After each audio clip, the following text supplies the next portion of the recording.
L'esclave qui n'est pas capable d'assumer sa révolte ne mérite pas que l'on s'apitoie sur son sort. Cet esclave répondra seul de son malheur s'il se fait des illusions sur la condescendance suspecte d'un maître qui prétend l'affranchir. Seule la lutte libère. La maladie ne se guérit point en prononçant le nom du médicament, mais en prenant le médicament.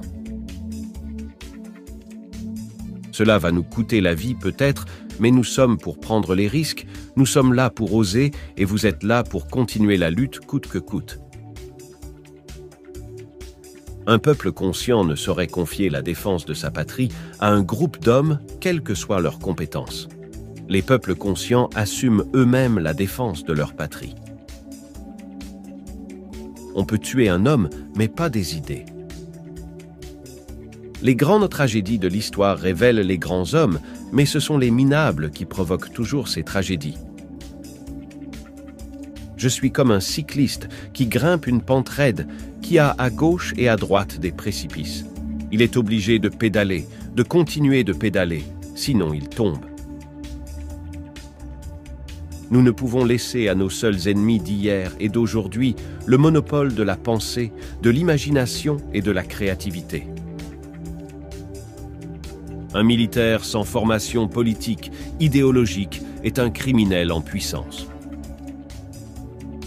D'autres avant moi ont dit, d'autres après moi diront à quel point s'est élargi le fossé entre les peuples nantis et ceux qui n'aspirent qu'à manger à leur faim, boire à leur soif, survivre et conserver leur dignité. Mais nul n'imaginera à quel point le grain du pauvre a nourri chez nous la vache du riche. Celui qui aime son peuple aime les autres peuples. En tant que dirigeant, il vous faut être à l'étage, ce qui vous permet de voir très loin. Mais de temps en temps, il faut descendre au rez-de-chaussée pour voir également dans la rue ce qui se passe. La Bible, le Coran, ne peuvent pas être lus de la même façon par celui qui exploite le peuple et le peuple qui est exploité. Il faut pour cela 2 éditions de la Bible et 2 éditions du Coran. Vivre en révolutionnaire, mourir en révolutionnaire.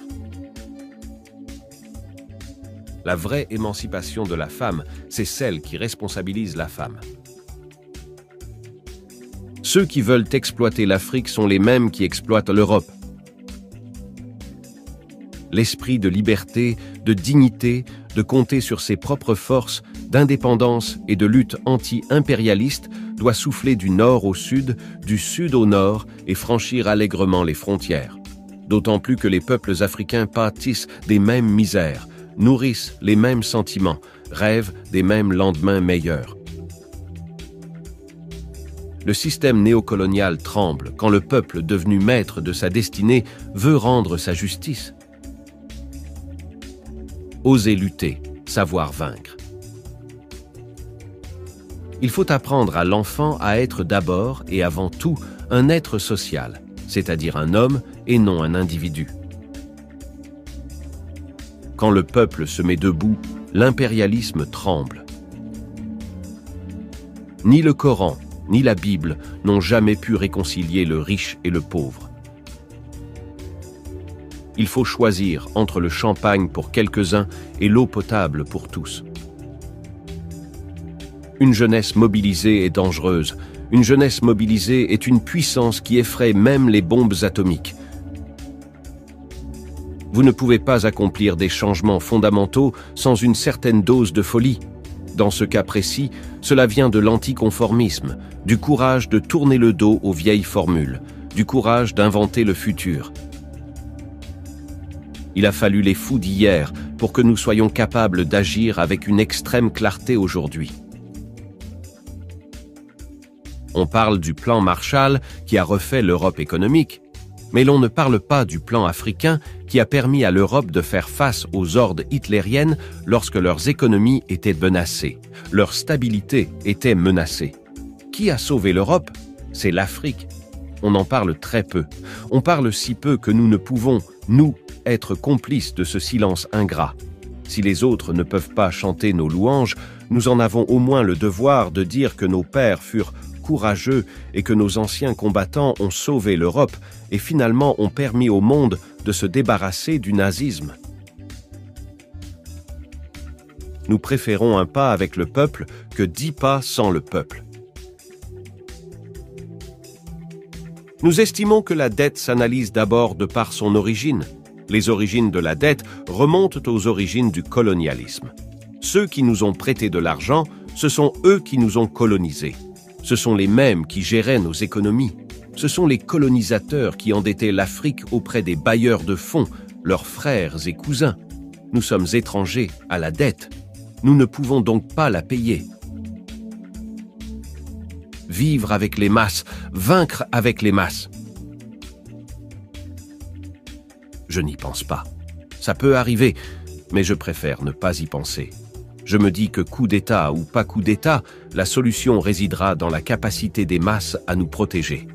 Bien sûr, quelqu'un peut sortir de la foule et tirer sur le président, voilà, il est mort. C'est une chose qui peut arriver à tout moment. Le plus important, c'est qu'à tout moment aussi, le peuple ait besoin de chacun de nous. Parce que nous faisons un travail utile. Nous ne marquons pas des buts à tout ce moment, mais nous sommes tous utiles dans l'équipe. La patrie ou la mort, nous vaincrons. Je me suis fait une raison. Soit je finirai vieil homme quelque part, soit ce sera une fin violente car nous avons tellement d'ennemis. Une fois qu'on l'a accepté, ce n'est plus qu'une question de temps. Cela viendra aujourd'hui ou demain. D'ailleurs, je sais qu'on ne dira pas en me désignant un jour, c'est l'ancien président du Burkina Faso. On dira, c'est la tombe de l'ancien président du Burkina Faso.